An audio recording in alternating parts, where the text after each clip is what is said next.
we are opening a microbrasserie. And I was like, what the fuck is a microbrasserie? It's a small brewery? So, that was I was thinking, because the term, there was no craft beer. Hey, what's up, Vox and Hops heads? I'm Matt, the vocalist of Cryptopsy and the host of the Vox and Hops Metal Podcast, brought to you by Sound Talent Media. I hope you've been having a great week so far. I most certainly am, because yesterday I was at Overhop Canada because Vox and Overhops is back, people. I'm so excited about this. The double dry hop New England IPA, which has been hopped with Citra, Omega, and Vic's Secret hops, is back. It is available as of today. You can go pick that up at their brewery in Saint-Jean-sur-le-Richelieu, and you can check it out at all of the best craft beer stores in and around the area of Montreal. I am super stoked about this. Vox and Overhops rules, and I am so excited that it is back. Now, before we jump into today's episode, I would just like to ask you to follow the Vox and Hops podcast on the podcast platform of your choice. But more than that, I'm also asking you to rate it and write a review, because when you do that, more metalheads just like yourself will be able to discover the Vox and Hops Metal Podcast. You should also sign up to the Vox and Hops Metal Podcast mailing list. You could do this on my website, voxandhops.com. That's VOXANDHOPS.com. And when you do this, you shall receive one email a week containing all of the details of everything that has happened throughout the past week in the world of the Vox and Hops Metal Podcast. Do it, people. Sign up to the Vox and Hops Metal Podcast mailing list, because I don't want you missing a single thing. Now, on today's episode, I'm with Richard Martineau Leclerc, also known as Metal Richard, and Francis Boisvert of Le Presbytère. This is Vox and Hops episode number 253.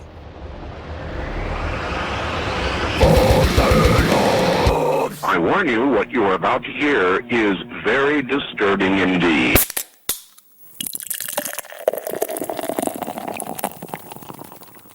Hey, what's up, everyone? Today, I'm with Richard Martineau Leclerc, Metal Richard, and Francis Boisvert from Microbrasserie Le Presbytère. How are you guys doing tonight? Thirsty. I love it. I love it. I'm loving what you guys are doing. You guys are doing a very, very cool collab project, a very metal collab project here in Quebec for the past few months. I want to get to that, but first I want to start way back at the beginning.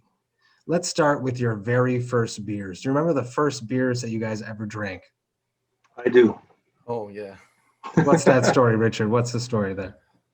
I'm not too proud of it, but I wanted to be like my grandpa when I was a kid. So it was O'Keefe Extra Old Stock that I stole from the basement, the storage, the cold storage room. And yeah, I take a few sips of it and I say, fuck, it's disgusting. Obviously, I was like 5, but then I will recall to this day. That's the very first sip of beer I ever had, O'Keefe Extra Old Stock. Wow. Did you take a break? Did you take a break after that one? Yeah. I stopped drinking a couple of years. I think I started again around 9-ish, 10, something like that, with a Laurentide or something smooth. How about you, Francis? Surprisingly, I didn't love beers before until 21, Really? And yeah, I didn't like the taste of the beer, like Molson, Labatt, and all commercial beers. And one time I was at the Festival Mondial de la Bière in Montreal at the Old Port at this time. I was with my girlfriend, Isabelle, now my wife. And we watch degustation. A beer tasting. Beer tasting, yeah. And suddenly I taste some kind of beer. And I remember at this time, that was the first release of what is this name? From Unibrew,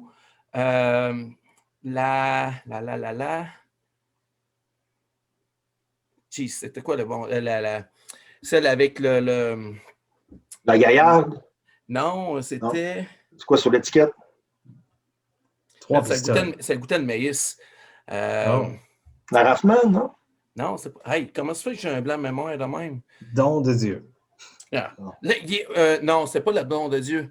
C'est quoi l'eau bénite? L'eau bénite.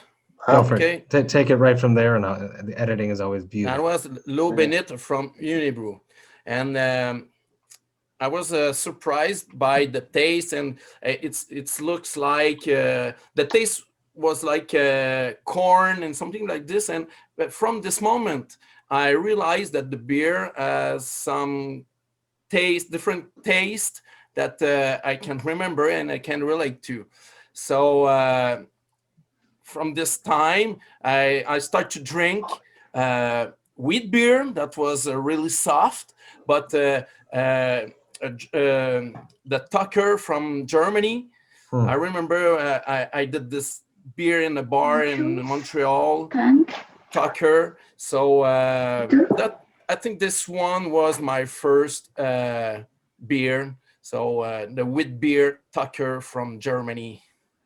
Very, very cool. Vox and Hops is all about hanging out with my metal friends, talking about their lives, music, and craft beer. We have a very special beer that we are all going to be tasting tonight. So tell me what this is. Tell me about the story behind this beer. Where did this come from, and what style of beer it is? And because it's fucking interesting. Thanks. Peux-tu y aller, Francis? Those stories. No, just explain, Richard, first where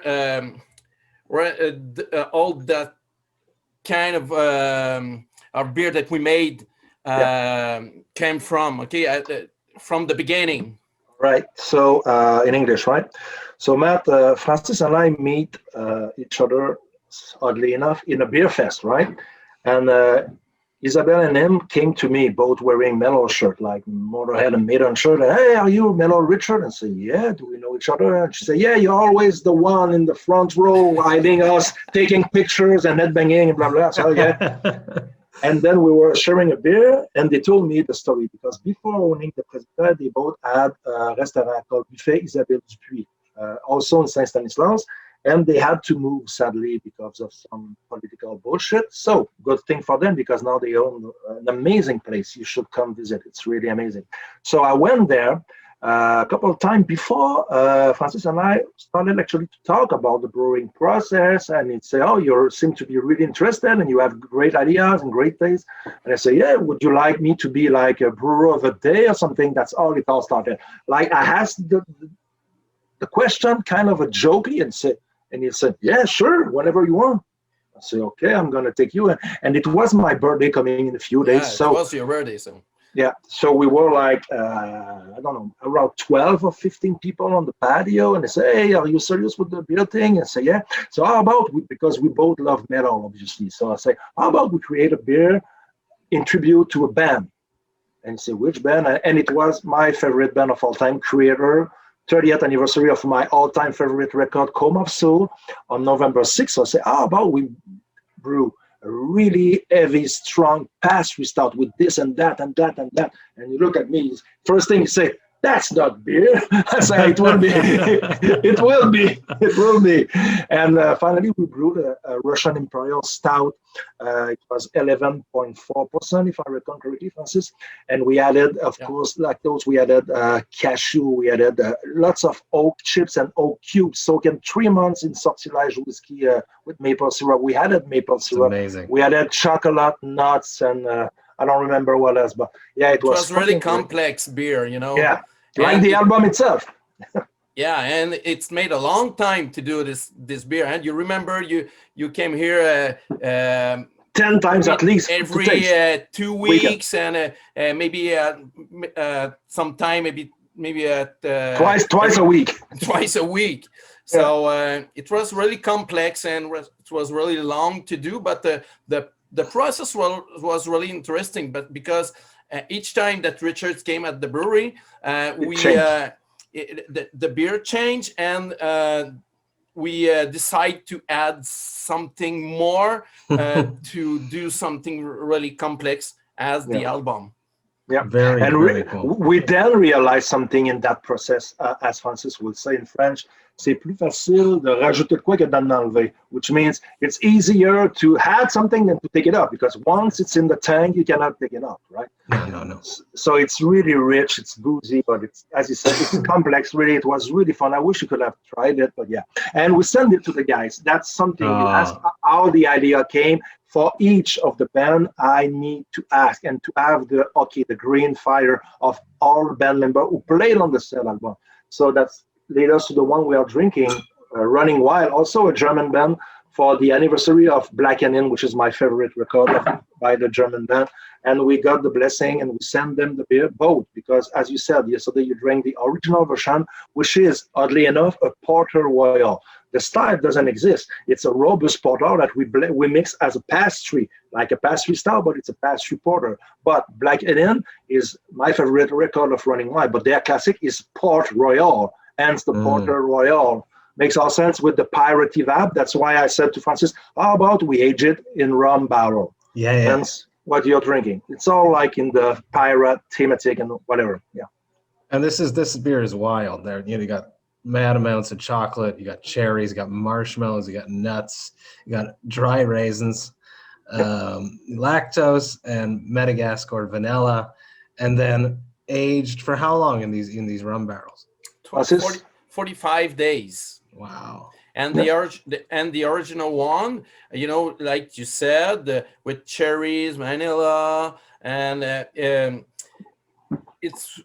we want to create something like the Black Forest cake. Yeah. So the Black Forest in Germany. So something like this. So the idea came from with that for the Porter Royal and the parrot metal and the barrel aged with rum. You have all that shit. All makes sense.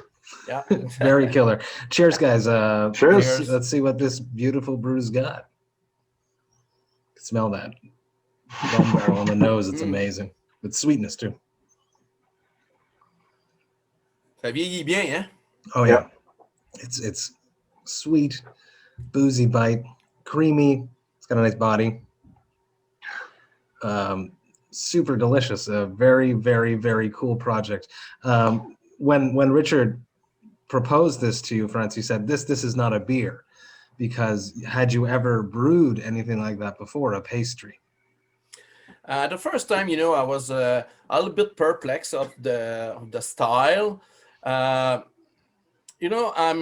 was curious at this time too, and I was a little bit excited too, more than the smoothie? The smoothie beer that we made later. That made you were more afraid of that. The first time I drank the smoothie beer, and you remember, Richard? Oh yeah. We all remember. I said, man, this is not a beer. Is it a joke or something like this? But, with the pastry stout, it's more like a Russian stout, more complex. It's more like a beer to me. But at this time, it was a bit a challenge too, because I didn't make this before. We take Francis out of his comfort zone, which he was really good at it. But the good thing with Francis is, and I've noticed this right away the first time I went to his place, he is not one to sit and to make only brown, red, stout. He's tweaking beer. He's doing an IPA, but he would put some spruce tips or some weird herbs with Greek names that nobody heard of. He made a smoothie without even knowing it. He called it the choux gras. Francis, I don't know in English what is choux gras, but it's some green stuff. I don't have the name. It looks like herbs, like grass actually, and it was really like a kale smoothie. So really? And what I really enjoyed, my third time I was there with a friend, and it was to look at the face of the people drinking a sip, and nobody was like, "Oh yeah, wow, I'm used to that." I don't care if somebody's doing when you drink my beer, because those beer, as we talked with the Necrotic guys before, they are not for everybody's. If you want a Budweiser, go Budweiser. Do an amazing Budweiser. You know what I mean, right? The Czech one, of course, not Labatt. No, yes, Budvar all the way. Yeah. And the thing this I'm willing to do with those beers, because my background, I came from the fine arts. Okay, I studied in fine arts, and I was a teacher in fine arts too. And I'm wild open to do something, and I'm really creative too. So when I met Richard, and Richard proposed me to do that kind of stuff, as I said before, I was a little bit perplexed, but curious at this time. And this is a big journey that we made since. So. Yeah, since we start with since one. last November, basically. Yeah, and now we already have 13 different beers released. That's amazing. That's not, amazing. Not counting those already. Yeah, go. Sorry, I want to go backwards and hear Francis's brewer story. So you were at Mondial de la Bière. You tasted that uni brew that tasted like corn. How did you go from being a fine arts teacher to brewing beer? Okay, but as Richard said to you before, we owned a restaurant for many years ago, okay, till 2002, and before that, catering service too. So when we moved into the restaurant in 2002, we were interested to have a lot of beers from different microbrewery in Quebec. But remember, in 2002, there was not a lot of microbreweries in Quebec. So we had to have some import beers. We had, at this time, I remember that we had about 80 kinds of beers in a small town like we have here in Saint Stanislaus. Okay. So along this process and along these years, it's gonna be more interesting for us. And in 2015, when we bought the Presbytère, that was the time to put the brewery inside. And I never brewed before 2015, so I went in a classroom with Michel Gauthier to follow a course in beer, and Michel Gauthier is a kind of legend in beer. Okay, absolutely. And you know him. Yes, many of the brewers that I've spoken to so far from Quebec have gone through these courses. So for me, it was really important, and I enrolled in to help me in the brewery too when I start the brewery. So for me, it was really important to start in the right direction. Okay, and with Michel, I was really comfortable with this, and I was comfortable and confident too with him. So from that time, I made some experimentation. And when I was a teacher, I was not a full-time teacher. I was always on okay, this year's I will have a job or something like this. That's what not certain every semester. fall. Every semesters. I'm sorry about my English. Okay. No, you're wonderful. You're absolutely wonderful. And I try. Okay, I try. No, you're wonderful. And one more minute, improve. I take it. You've teamed up with someone amazing, because Richard is known around the globe. The amount of metal people that I've had chats with that bring up Richard to me, metalheads that are also beer fanatics. We had Dan Cleary from Stryker that told me the story of sleeping over at Richard's house on that floor many times. and them enjoying a whole bunch of heavy beers, waking up the next morning and asking for a glass of water. And Richard said, what? Water makes you rust when you're made of metal. And I was like, oh my God, that's a perfect shirt back print. So I wrote Richard and I asked him if I could use that and put it on a shirt, which I did, and I've sent him one. So you've teamed up with the perfect person to help create these beers. Richard, what about you? Where did you really get wild into craft beer? All right. To be honest, it's a huge story, but as a kid, like pre-teen to teen, I was collecting bottles. I was really into bottle because to me, but drinking beer was what I wanted to do because all my parents, uncle, cousin were drinking beer, at Christmas, holiday, and it was to me associated with fun, with pleasure, with smile, with people happy. You know what I mean, right? And I recall drinking beer and collecting all those bottles. And one day, of course, there was Unibrew. They released La Maudite and the fucking branding with the devil, and the Chasse Galerie and everything. I was studying Chasse Galerie back then at school, and, Honorable, all that. And then came here in Quebec City a brewery called La Barberie. Maybe you heard about that. Yeah, of course. Yeah. And I was at the college, and those guys, the original Michel and Bruno, they came and they gave track flyers. We are opening a microbrasserie. And I was like, what the fuck is a microbrasserie? It's a small brewery? So, that was I was thinking, because the term, there was no craft beer. And even microbrasserie artisanal was not even existing, at least in Quebec or in the East where I'm from. Maybe in Montreal, there was Cheval Blanc and one other, but maybe not even, it's 30 years ago or something. Anyway, so I went there on the day of the grand opening in the mid-90s, and I've tried beer that tastes maple syrup, beer that tastes hops. I didn't know what hops was, of course, and I tasted one that was called La Bière des Loups, and that was the first one. It was so, what the hell, it was 9%. It tastes some, I think in English they call it dank, like weed and stuff like that. Yeah. It was really funny. And there was the one with hot peppers. I'm like, what the hell? This is a new, beer can taste different thing than, 50 or Molson.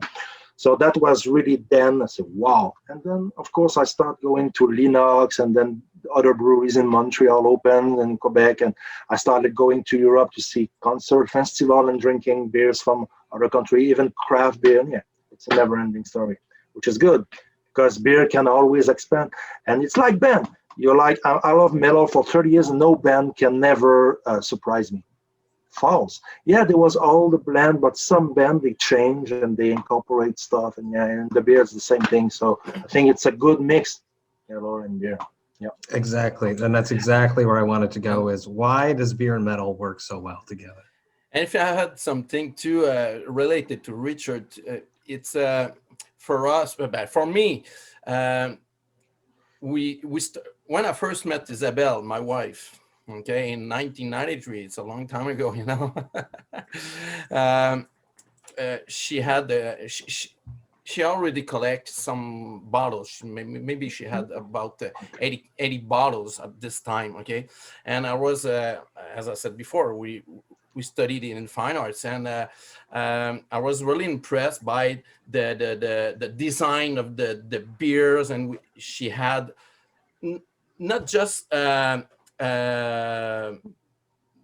or Labatt beers, but she had some bottles from Ontario or some place like this, and it was really interesting. So as I start to look at the design of the beer, and at this time it make sparks on me, and I said, oh geez, beers is all, it's more than just something that we can drink. We can do something really special with the design and with the logo and something like this. That was really incredible. But remember, we were in 1993, in the mid 90s. So today it's amazing, all the design that we have on the bottles or the cans. And from this time, we start to collect more beers. When we went to a store or in the festival, we bought, we bring back some bottles. And from now, Richard, you could testify of this.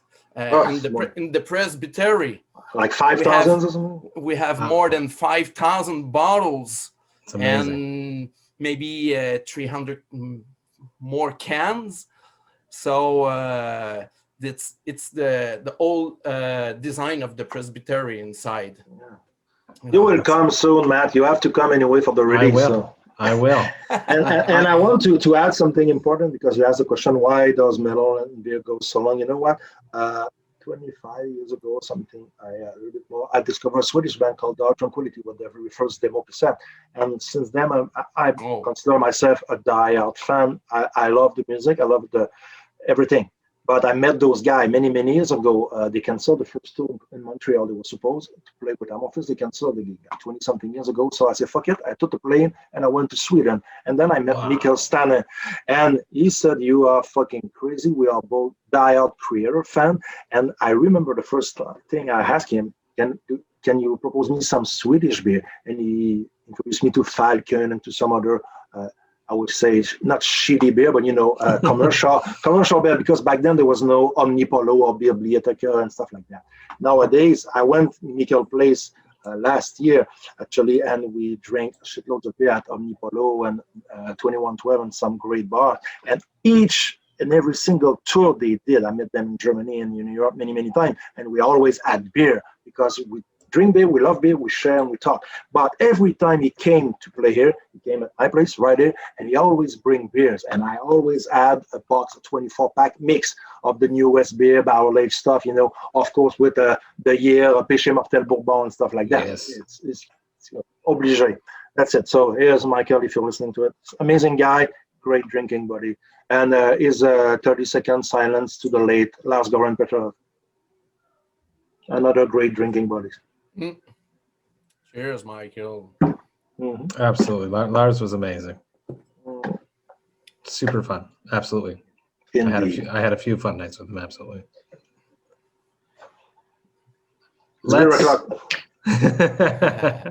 I want to talk about hype. I feel like since you guys have been releasing the old school, I feel like the internet has been paying a lot more attention to the Presbytère. So how has this been received, on your side of things? Is it crazy? Is everything sold out all the time? I feel like that's what's happening. Can you keep up? Is it something that excites you? I feel like this whole new wave of Richard's beer ideas is something that's really put the Presbytère on a new level. Want to go, Richard, or? Well, I will let you go, but before I would just say that today I was surprised to see on the beer trade market, the White Knight is pumping on many trade right now. And I'm like, what the hell? And also I've seen the Black and Barrel Age that goes, and to be honest, I've seen it goes for Messerem, and I'm like, wow, to compare, all right, it's fun. But as you said, there's the hype, there's the trendy, there's the novelty. We released this thing from one of my all-time favorite Quebec band called Messiah Force last week, 3 different beer, including a white pastry stout. And to my knowledge, Francis and I are the first one here to make it. I've never had any before. I've never seen one. Of course, and this one is not a brown stout. It's fucking white. It's thick, and we are proud of it to be. And my vision is to pay tribute to the band. Of course, Francis, it's his business, it's his family thing. So if I would like, for example, I said that to Francis already, but if 3 months or 5 months ago, I would have released a beer for Creator and everybody would say it tastes shit, and there was still 100 bottle on his shelf, and then I would have made the Dark Tranquility and people would have said it's shit, and nobody liked the band, that's not cool. That's not cool for the band, that's not cool for the business, and that's not cool for us. But so far, after 13 beer, I will let Francis go, but I don't know if it changed the landscape or his life, but I think it didn't hurt. I definitely feel like there's more interest for sure. Yeah. It's really interesting how the vibes goes for now, but I have to be honest with you, okay? Okay, it's funny that we have good rating on Tap. It's funny that we have a good I don't know how to say in Press. Des bons commentaires. Comments. Yeah, we have good comments or reviews. Yeah. Or reviews on Facebook or something like this. We have some. I think most of the people are enjoyed what Richard and I do. Enjoyed our beer, and I think they loved it. Obviously, it's we cannot have 100% of those people that they loved it, but for me, the most important thing, and as I said to Richard when we first do our batch as creator and Dark Tranquility, the most important thing for me is to have fun, and it's all my philosophy here in the brewery. I don't do a big batch. It's all the small batch. We release at the time maybe 400 bottles, 400 can. Richard, it's about that. Yeah, well, for creator it was only 135. For Dark Tranquility it was a really heavy mash. It was a triple IPA, 10.5%. So it's only 125 bottles that I sold out myself in less than 1 hour. Yeah, wow, that's crazy. And after that, it would be a bit bigger. Yeah. So as I said, it's for me. I have to keep that simple, and the moment that I will not have any fun with that, and at the moment it's gonna be too bigger that I can do, that I can feel, and that I will stop that. Okay. Because you have to understand also, Francis and I, it's his job, but he also have a hotel to run, a family, 3 kids. He also have a business, which is the restaurant and the order and everything. But myself, I also have a full-time job. So I do this in my free time, and my free time is to work with him 30 hours, sometimes a weekend, like 15 hours a day, brewing and then bottling. And then sometimes we start at 8 in the morning and we finish once at 1 a.m. So if I was there and I felt like it's boring, and then, it's, of course, I manage the stress because of my everyday job, and I like it, the pressure. And I know that the band wants the beer, the fan wants the beer. And sometimes, Francis, maybe he knows, he don't know, but before we brew the beer, or before we actually can it or whatever, there's already 150 bottles sold in pre-order, But I said to him, it's a good stress. It is a stress, but it's a good stress. And, to be fair, we will not release a beer that we cannot drink. We talk, everybody now, not everybody, but lots of people now talk about the white pastry stout, which is the white night. It's appropriate because the song is White Night and the pastry stout is white and so on, and it's the winter, blah, blah, blah. But it was a kind of a hit or miss kind of thing, right? Nobody has ever tried it. So I see the review. Some people say, "Oh, I don't like it. It tastes like white chocolate." Yeah, obviously, it's full of a bunch of white chocolate. There's a lot of white chocolate inside. So. Yeah. So I don't know. I don't want to comment people, but if you see triple IPA, triple dry up, and you don't like up, don't mind buying it. You know what I mean, right? But yeah, it's funny. And so far, the people are jumping in the wagons. I don't know if I can see it. Yeah, 100%. That makes sense. Because it's a crazy adventure. We didn't know. We didn't plan it. Me and Francis, as I say, I have my full-time job, and he is a full-time brewer, family father, and he has the work business to do here. Yeah. So we cannot release a beer every week. And it was funny because after a couple of beers, lots of bands started to reach me. Really? Some other brewers from Quebec that Francis know that I know, and he said, "Hey, this band, we could do a beer." Well, La Série Old School, it's my idea, and the main idea is to pay tribute to bands that were a huge part of the soundtrack of my life as a kid, right? No offense to, and there is a shitloads of newcomers and bands in the recently, but I won't make a tribute to a band that released his first demo last week. Makes no sense in the old school series. But I feel comfortable to say. There could be new series. Yeah, maybe. New school. Series. We'll see. I love it. I love it. A passion project, something that is created out of just the pure love of something that becomes a success. you can't love that more than anything else in the world. So I'm super stoked about this. I had to have a chat with you two about this because of that. Shout out to Leonardo from Le Baron Mag, who called me driving home, sending me voice memos because he's driving. You can't be on a phone saying, Matt, you have to talk to Francis. You have to talk to Richard. So shout out to him. Let's wrap this up with one last thing. It probably never happens to you, but every once in a while it happens to everyone. What is your hangover cures? Or what are your hangover cures? Beer. I know everybody say, but I remember my first really every morning, like, you look like the cover of Tankers the morning after, all over, all your life is like a bottle of Formal.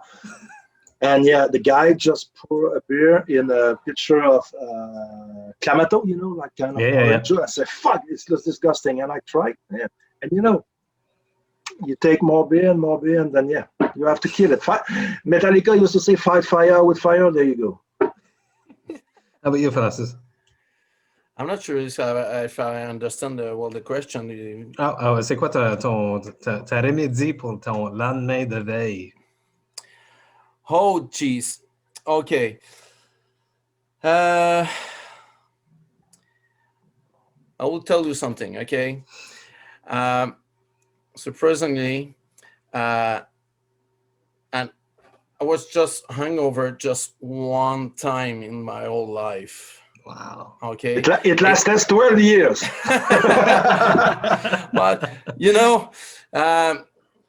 I like drinking beer. Okay. I like drinking alcohol. I like scotch.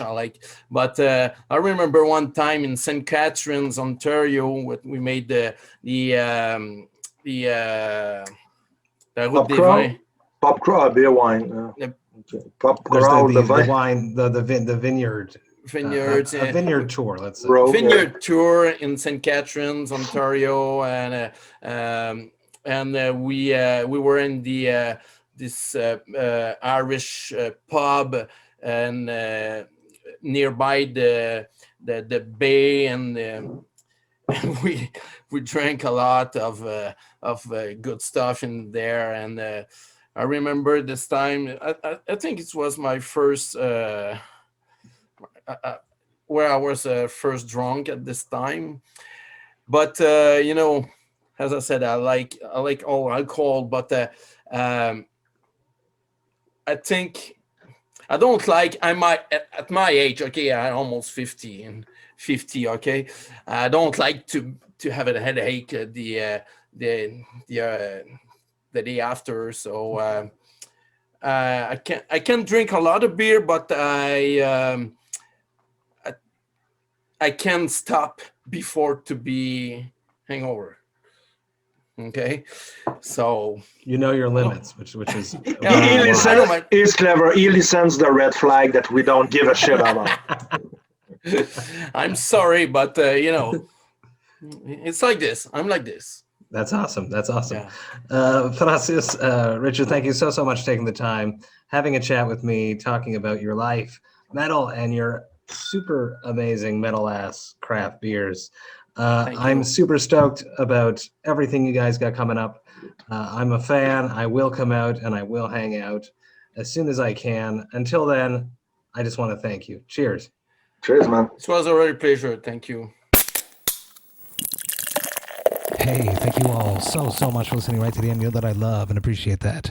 I am so stoked about what Le Presbytère are doing. I'm so stoked about what Metal Richard and Francis are doing. They are really pushing the envelope on the brew styles that they're involved in, and that is very metal. You should absolutely check them out and pick up some of their limited releases if you can. It is always a truly wild experience. If you enjoyed this Vox and Hops Metal Podcast episode, you should absolutely follow it on the podcast platform of your choice. But more than that, I'm also asking you to rate it and write a review, because when you do that, more people just like yourself, will be able to discover the Vox and Hops Metal Podcast. You should also take the time to sign up to the Vox and Hops Metal Podcast mailing list. You can do that on my website, voxandhops.com. That's VOXANDHOPS.com. And when you do that, you shall receive one email a week containing all of the details of everything that has happened throughout the past week in the world of the Vox and Hops Metal Podcast. Trust me, people, do it. Sign up to the Vox and Hops Metal Podcast mailing list. This is a party you do not want to miss. The Vox and Hops Metal Podcast is brought to you by Sound Talent Media. I will be back next week with 2 episodes, but until then, remember to enjoy life, metal, and craft beer. Cheers, Vox and Hops heads.